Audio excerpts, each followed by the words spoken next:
Well, all right. I'm going to call that repair a success.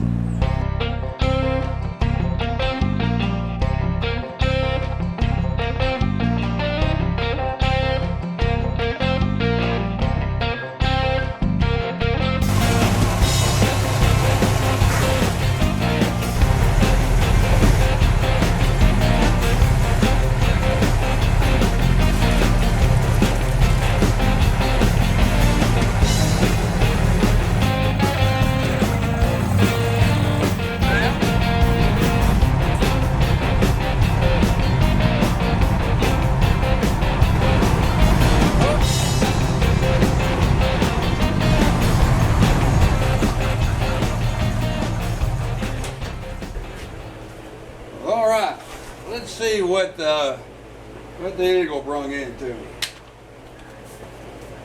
Nice good size container.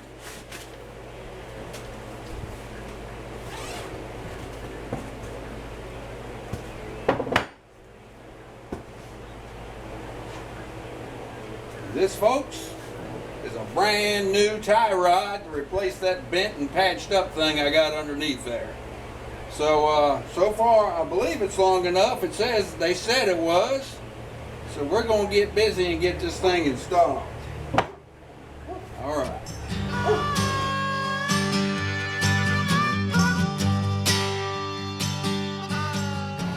But when she decided to try to get him to work,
here's one side.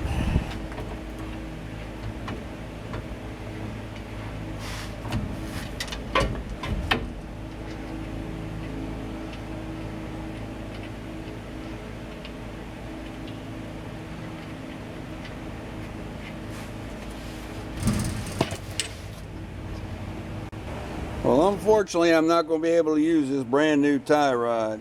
If you notice the threaded end, you notice where this is, I have not changed the adjustment on these ends yet. And you see the thread ends pretty much where this is at. And if you follow the threads all the way up to here, that shows the rod going that far into the end. When it needs, the one that's in there stops right there. So it's too long here and not enough threads there.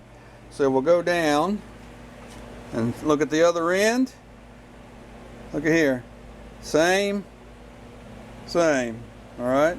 Now I can push it this way a hair to get these threads closer, and it pushes it up there. So unfortunately, even though I was told that rod would work with these old tie rod ends, it will not. Looks like it's meant for the new tie rod ends that I'm not prepared to put on there at this particular time, because in order to put them in, you gotta drill and knock these balls out and expose that hole. I don't know if you even got to enlarge the hole or what. So anyway, we're gonna put the old one back on and go from there. Okay, this is an adjustment I should have done when I had the engine out, when I could get to that steering gear box adjustment screw a lot easier. But I'm able to get to it this way, just squeezing down. But right here is the adjustment I'm working on right here. Now there's a stud here with the screw straight slot in it right here, and this nut, which is a 5/8, that is the lock nut. You loosen that and you back this off, then you turn it in until it stops, and you back it out again and then turn it back in until it stops, and then that's where you want to cinch this down. Now I've turned this thing a full turn by before I hit a stop by breaking this lock nut loose.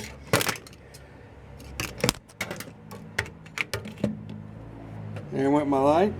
And this is the special tool I was able to get down in there. You see that? A Lincoln penny. That's how I got down there in the slot. Now what I'm doing, I'm tightening the lock nut up, and I'm gonna show. I'm using this mirror here. I don't know if you can see. I'm using that to watch that screw as I tighten down the lock nut to make sure it doesn't turn. If it does, I'm going to determine how much it does, then I'll back it off and then lock the lock nut down again, hoping it'll go that much, because I cannot get the, well, you know what, I can, but I won't be able to show you. Well, I'm going to try what I just said first. Basically, I want to lock that lock nut down without the slot, the adjustment slot, moving any. If it moves, then I'll try another round. So anyway, I just wanted to show you how tight it is when you have a V8 in one of these AD trucks. All right.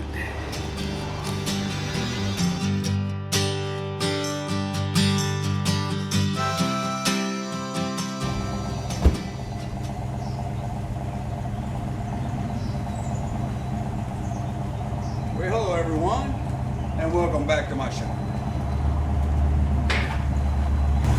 Sun's shining, truck's running, it's wanting to run. Let's take it out for a long-awaited trip.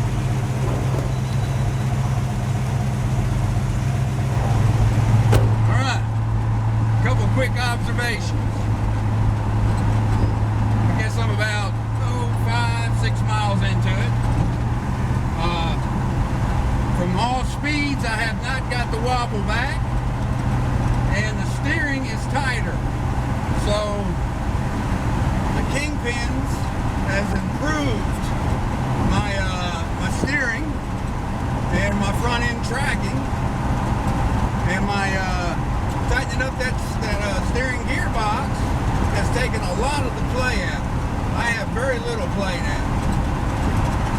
But the only thing I've got now is I think I may have put too much toe end back in. I did my hillbilly front end alignment again, and well, I think I put too much back in. Now, this brings up another subject. You know, when I closed the previous segment, I was talking about doing the tie rod, and you know, at the beginning of this segment, I ran into a problem.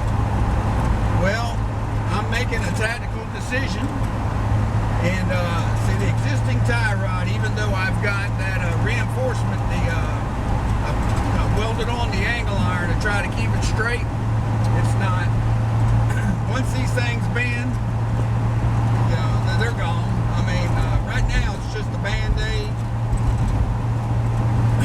and I'm never going to get this front end right as far as tracking and the alignment while that tie rod, with that bent tie rod, even though I do have it reinforced. So, in order to utilize that brand new tie rod, I'm going to have to put new tie rod ends on. I cannot believe all the traffic. You know, we're getting over about 4 straight days of rain, and everybody's out and about. And this is early. But anyway, so I'm going to, in order to utilize that tie rod, I'm going to have to go with new tie rod ends. And in order to use those new modern tie rod ends, I'm going to have to cut the balls off the steering brackets that are on both wheels, and press out the balls, because the new tie rod ends are the type, they're like a ball joint. They need a hole through the brackets in order to bolt up. And I'm thinking I may have to utilize the the services of a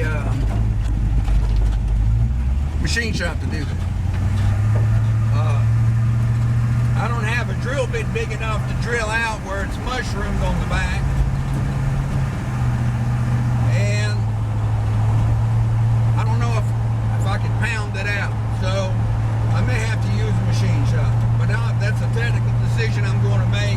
But I'm in no big hurry at this particular time because I want to enjoy cruising. So anyway, it's, you know, every little bit I do to this thing just improves it immensely. You know, it's and the more I do, and the more improved the ride gets, the more I don't want to trade it or sell it. But anyway, enjoy some cruising.